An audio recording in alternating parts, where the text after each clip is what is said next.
Hello, this is Olga Jevtich. I'm Miss Virginia Senior America 2003, and this is Fashion Notes. You are here for an absolutely treat. We have a very interesting lady with us today. I will introduce her in just a minute. I would like to say a few things about her.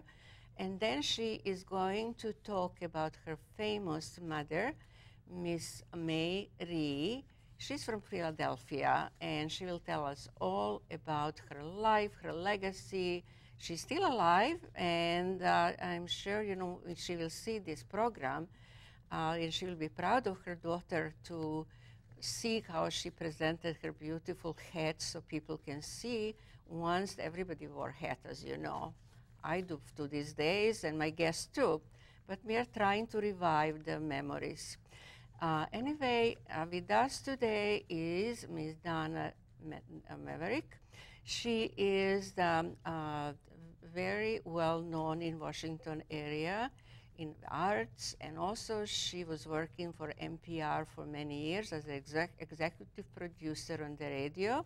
Now she has her own company. It's called North Star, and she's here today to tell us about her. Actually, I have to tell you also that I met her through some mutual friends years ago, and I did not know anything about her except that she always looked impeccable dressed, and I thought she's going to the photo shoot for some very famous fashion magazine. But anyway, Miss Donna is here. I would like to introduce her and to have a pleasure of telling us all about her mother's beautiful hats and about her mother. Well, Olga, that was a wonderful introduction. Thank you so much. It's such a pleasure to be here today, to see you again. I do recall us meeting over the years yes. at different fashion events, and believe me, you looked just as beautiful then as you do now. I love your entire outfit, especially the hat. Thank you. Well, since I had a famous guest today, and I tried to look presentable, even, you know, as you know, we shouldn't really overdo our guests, but anyway, I did it anyway. You absolutely did, you did. And it is an honor for me to be here. As you already know, my mother is known as May Reeves, and we have the May Reeves of Philadelphia hat collection here. This particular hat collection, along with many others, are going to soon be on an exhibit at the Smithsonian's new African American Museum of History and Culture in Washington, D.C. And it's going to be opened 2015. Don't forget that, you know, you have to go and see it because this is absolutely fascinating. And she has some of the collection, and also interesting thing that you told me, you are going to copy all her hats because they are going to be in different fashion show. As you know, this is delicate, and you cannot use it all the time. That's why it's a good thing to preserve. Yes. Is that right? Actually, well, these particular hats right in front of us, and quite a few others are in my own personal collection. When the Smithsonian came to my mother's hat shop in the year 2009, the curators looked around the shop. Most of the shop was still intact, even though she was not making hats anymore, and they were from the National Museum of African American History and Culture. Two curators came, Michelle Moresi and Renee Anderson, looked around the shop and said, Donna, we want everything. Oh, we would like wonderful. to recreate this for the new museum so people will experience what it was like to be a millinery designer, what it was like for your mother to be one of the first African American women to own a business in the downtown area of Philadelphia. So I now have been using these as part of the presentations we do, but we are going to reproduce these, and they will then be part of the exhibit so that I can keep doing lectures and presentations. And can you imagine that she had a loan of $500 to start the business? You know, this is, you know, unheard of today, as you know. But she was very courageous lady, and also she was a teacher. And what she did, what is fascinating, during the summer she had, you know, free time, and she didn't, you know, just lie down, do nothing. She went to Chicago to Millinery Institute to learn craft of, you know, hat making. And also she was always probably very creative person to begin with.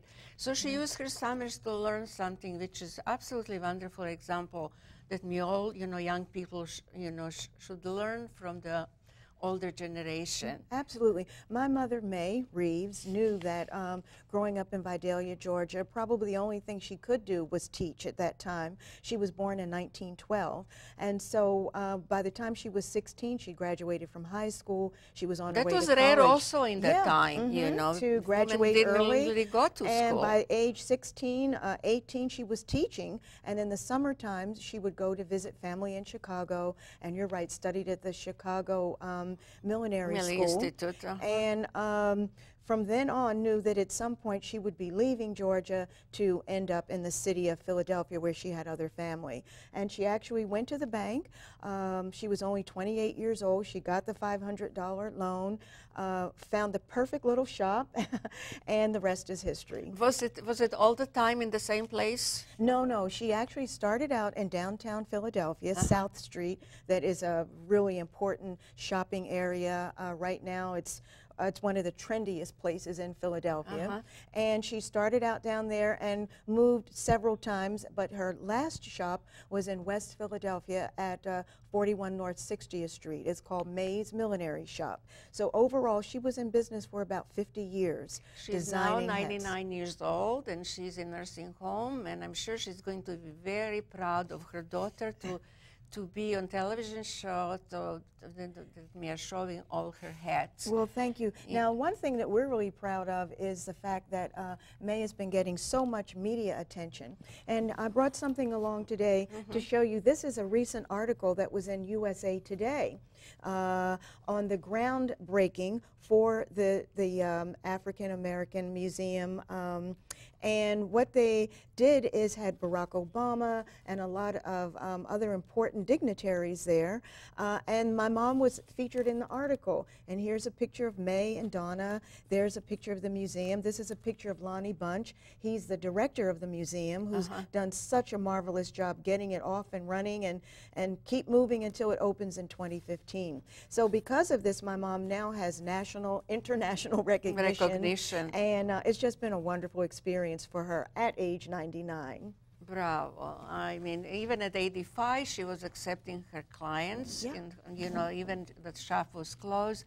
Like, years ago, her client was Ella Fitzgerald and Lena Horne and all these important ladies in the showbiz. And they especially come to her shop, for fitting. It used to be fitting. I'm sure most of the people do not know that you go for fitting, used to be, of course, but not anymore. But anyway, this is the thing that I would like to stress a little bit, that some are learning every day something new. Yeah. Now, this is a picture of May early in the, when she was in her early 30s. And there you can see she is dressed just like women of the day would dress, with the hat, the fur. This is how, as a businesswoman, she went out every day. And this is, we actually have this fur that will be part of the exhibit. We have some of her clothes. She loved accessories here, handbags, shoes, a lot of those things. And also will be you are in the wearing exhibit. the pearls that are actually hers. These are her pearls from the 1950s. And I'm very lucky that over the years, I'm the only daughter. And so my mother would always just pass these things on to me. And she would say, oh, Donna, take these pearls. They'll look wonderful on you. Take this hat. And that's how I was able to get such a collection, not knowing over the years that they're going to be very famous. Absolutely. Yeah. Did you, when you got, growing up, did you go to her shop and help her doing things? I did. Have you been interested? Because some, sometimes children are not interested what parents are doing. No, I actually did. I worked in her shop from the age of 14. I would sort of get dressed almost like I am today, with little pearls, a little black dress. I helped her with the customers, and her business was more of an entertaining thing. When the customers came, she would serve them tea. They would have cocktails. She did have a lot of celebrities, Ella Fitzgerald, Lena Horne, but she also had a lot of local women. Church women came, a lot of society women, Mrs. Philip DuPont, Mrs. Walter Annenberg. One day you could be sitting in her shop and there could be a lady who was not quite as wealthy as some of these women, and they would all be sitting and chatting and having a good time together. Yeah. And May would be showing them hats, and they would just be having a delightful And time. that was also one of a kind, and it was just, you know, to measure. You know, she measure, and then they will come for fitting, like for the dress, same thing. Yeah, and they would bring material, and they would, you know, for example, match the dresses. Match the dress along with it. And we will go look at some of these, and I will show you in a moment how some of those things did. But one of the things that May was very famous for was for feathers. And here is May last year, just before her birthday, and this is her famous hat, a feather hat. She was very famous for how she could put feather hats together. And here she is there. That's exactly how she looks today. And as you can see, she still wears her pearls, and she still loves her hats. And every morning, if she's having company, she will get dressed up, because now, as I said, a lot of people are coming to interview her, newspapers, television folks, and so she likes to get dressed up just as she would have been at her hat shop. Excellent. Yeah. And the hat you are wearing is from 1950s, Yes. that's right, and you can wear it today Yes, as actually, well. yeah, It's not out of fashion. Yeah. It's how, you know, she did all these beautiful all hand velvet, velvet flowers, and velvet small brim, and the inside is just as beautiful. Did she used to have some kind of blocks to put on different blocks, you know, to block the hats?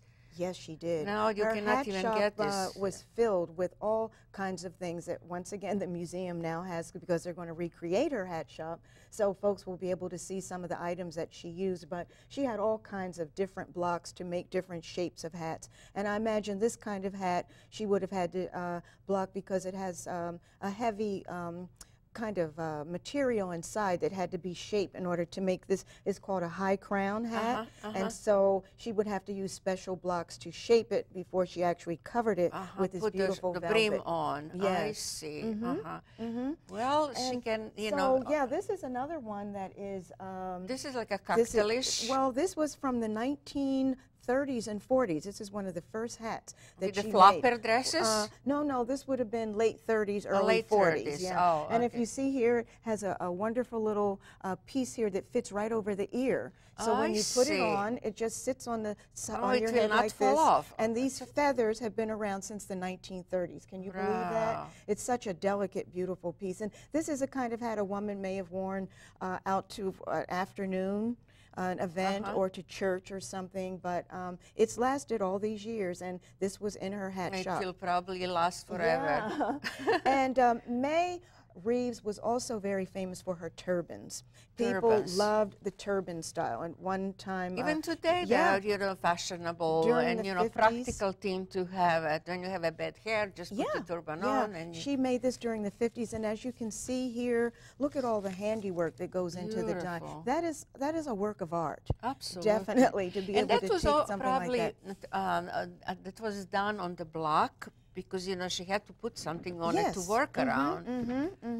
And then put, you know, the bows or the feathers. The feathers would be an addition. Where did she buy all these? Do you know the supplies? She traveled a lot to New York, but her favorite place, believe it or not, was Paris and Italy. She loved to go to Paris for her veils, and she loved Italy for its straw. And so as a child, I was lucky to go on a few international shopping trips with her, and it was just wonderful. But we would go to New York mostly. This would be maybe once every couple of years. She would go and stock up on things that she would be needing. So she will buy the straw, you know, just a plain straw, like you know, by the yard, and then she will shape it. Sometimes you would buy it by the yard, or would already come shaped. Oh, this time it did have that. I did not know that. Especially in Italy and other places, they had fine, what they call in Milan, beautiful Milano straw. And the hats would already be shaped. And so she would just then have to decorate it, put things on it, embellish embellishment. I see. Then we have, again, back to the fine, this is one of her best customers was a woman named Amanda Brodus. She lived in Ohio, and she would design things for her. And this is actually from her collection. And this is all feathers. And as you can see, what kind of beautiful. feathers are those? You know, I wish I knew. They're again, very rare, and so this is one of the must hats be that, because of the yeah, that colors. we will definitely be recreating because it's not something we can Do you continue think to they show. can color Find them again, I don't know. I just don't know. Again, I went off in my career, entered broadcasting, and I'm now just kind of getting back into the millinery world, and I'm learning a lot as I go along. Well, you about have what such things a are as well. history of being in such a place through all your years, Yeah. and witnessing all the making up The actually making. of the art pieces. Yeah. So you should be probably Well, the now time I you did do. not appreciate, as Absolutely. now, Now of I course. do spend as much time as I can taking hats to May, talking to her about them, having her explain a little bit more about the detail, because these hats are going to be part of history. She is now, because of the Smithsonian Museum, going to be part of history. And so it's important for me, I think, to learn as much as I can. She's aware about, exhibition? Is she happy about? Oh, she is so excited about it. She, when we had the the groundbreaking, she actually couldn't attend, but she heard about it, watched it on the television. Oh, and it must be such a thrill for her. It was a very remarkable moment for me and all our family when we saw those shovels go into the ground, knowing that in 2015, her hat exhibit is now designated to be on the 3rd floor of the museum. 3rd floor of the museum. And so when we go, we'll actually go and hopefully see her hat shop exactly as it was many, many years ago. Because they acquire all the furniture and everything else, the chandelier and everything, for the collection at the Museum of African American part, which is going to be open. I have to say again, 2015. So don't forget, I'm sure it's going to be in the paper, so we're all going there to, witness a very special moment. It's going to be something. And one of the things your viewers can do is they do have a website, and the website is www.africanamerican.si.edu. And you can go and request a brochure, and this brochure will show you how to save your treasures and preserve some of the treasures that you might have at your home. And this is a special booklet that's been put together by the National Museum of African American History and Culture. Oh, that was really, really so interesting. I have another hat here that the I think is a green. And this is what women would wear during cocktail hour in the 1940s and 50s. If you were invited to a cocktail party, you usually wore a hat. And this is a beautiful, as you can see again, sort of a turban style, but with a brim. All of that has been draped. And what would happen sometimes is a woman would come into May's shop, maybe with this material, and say, I'm wearing a dress like this. And can you please make me a dress, a hat to go along with this dress? And so this would probably be a sample of one of those hats. And that inside, I understand that she beautifully done. Beautiful hand, everything, everything like a couture style. Absolutely. And then this would be another example. This is a lovely cocktail hat. It's Veil. She was very famous for the feathers, the veils, and the turbans. And the brooches. With the brooch. She incorporated beautifully brooches you could and put a rhinestones. brooch on there. When the lady walks in the room, she definitely will be noticed. This would definitely what we call a showstopper. Oh, this would definitely steal the show. In any place, a lady would wear something like this. And this would probably be something a person like Ella Fitzgerald or some of the celebrity women would have worn as part of their attire, maybe for some of their stage costumes. Stage costumes, yeah, right. It's beautiful. And then this like one this one is more contemporary. During the 1970s and 60s, hats began to decline, and women. Yeah, because the hairstyle and people didn't I don't know somehow they began lost wearing the bouffant hairstyle. Yeah, bouffant. And exactly. so by that time, a lot of May's customers were getting older. She was getting older, and she began to simplify the things she would make. This is a great hat for travel. I call it the pancake hat. And you can just push it down and you can raise it up. If it's on your head, if we had a model here, we could turn it to the left, turn it to the right. You could wear it in the back. It's a very versatile style hat.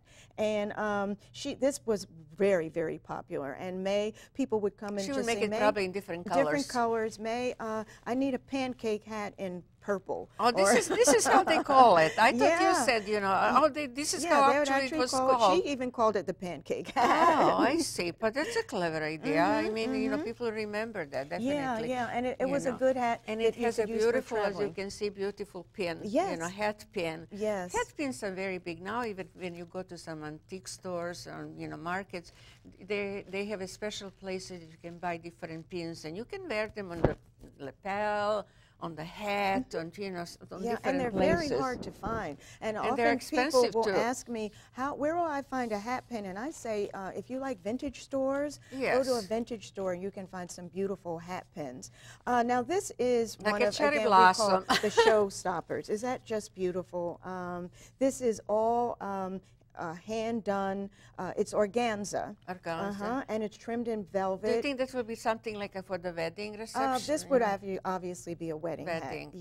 Yeah. And this was a hat that was made for her client Amanda Brodus, and it's just beautiful. And I can just see right now this at a lovely garden party at a Oh, tea. yes, It's garden very party. light. Very light, and this again will be one of the hats that will be reproduced so that we can continue doing these presentations, but the museum will have the original at I some see. point. So they're going to have the same colors, you know? Hopefully, we'll see. The We're waiting closest now. We're colors that you exploring, hopefully, to work with a designer or a few designers who can help us kind of locate some of the material, because it is one of a kind. This hat was made in the 1970s, so it's quite old already. But Even it in is her beautiful. 80s, her clients will come to her studio, require some special hats for, you know, special occasion. Yes. And now she's, as you said, 99 years old, you know, which is wonderful that she still know that her hats will be in the museum in, you know, 2 years, 2015. And hopefully we'll all go there and, you know, be absolutely amazed at what people used to make. You will. The city of Philadelphia has just done a remarkable job these last few years honoring May. She's received a key to the city. The Philadelphia Tourism Board gave her a Pioneer Award. This is an award they haven't issued to anybody in quite a few years because they had no pioneers. Yeah, that's right. She was the first pioneer. Yeah, and so on her 99th birthday, they had a big celebration and they gave her the Pioneer Award for being a designer as well as being a prominent businesswoman at that time, which was not very many women in business. It wasn't. And, you know, it was something very rare, and that was appreciated at the same time because, you know, she was one of the first. There was no hat shops at that time, and, you know, she was so clever enough to decide to make beautiful things because she had a talent. So we are now all able to admire her talent and enjoy it. Absolutely. Yeah, it's remarkable. And the day the people came from the National Museum of African American History and Culture is a day I will never forget in my life. Because I had no idea what would be happening to May's hat shop, what would be happening to her collection of rare hats. It was a big responsibility on you. Yeah, I can only wear but so many hats. Exactly. And now for me and my family, we know that it will be preserved forever. So that means a lot. But May did have something that we called a showstopper. And this was a hat that a woman would come in if they were going to something similar to what you're wearing. It's called a showstopper. And of course, you know, to do that, you'd have to have the gloves. And these are special gloves that we found in the shop. These were probably from the 1930s.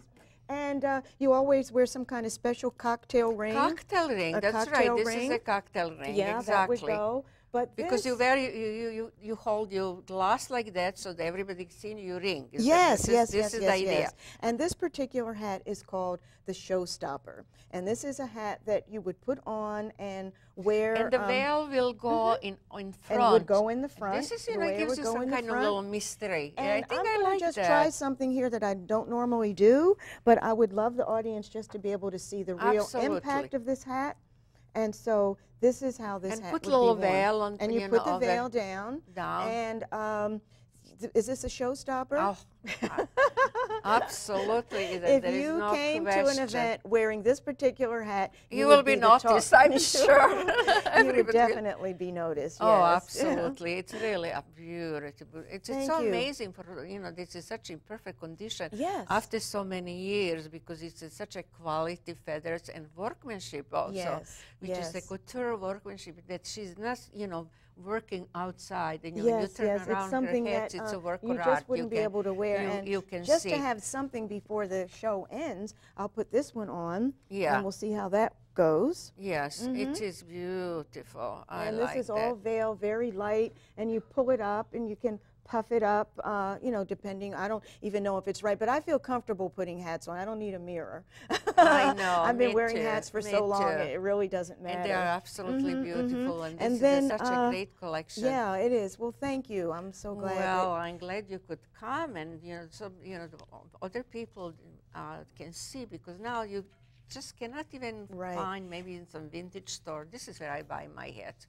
This is from the vintage store, and I'm loving it. Well, one thing I would like to remind the viewers Uh-huh. is that the museum, it's going to cost a lot of money to build this museum. Yes. They did receive money from the federal government, But of the course rest of the money donations is are very coming from welcome. donations and supporters. Absolutely. And anyone who would like to donate to the museum, again, they can go Yes, to I would the like website. to thank you very much, Dana, for coming today and showing us beautiful creation of her mother, and that she continue her legacy. This is Olga Jevtich reporting for Fashion Notes, and please make sure to tune on again for another exciting artist from our area. I'm stressing all the time that we have so many interesting artists in our area. You don't have to go absolutely anywhere. They're all here, and it's matter to look around, you find them. And this is something, isn't it, unbelievable collection and information that you now know. You always learn something new every day.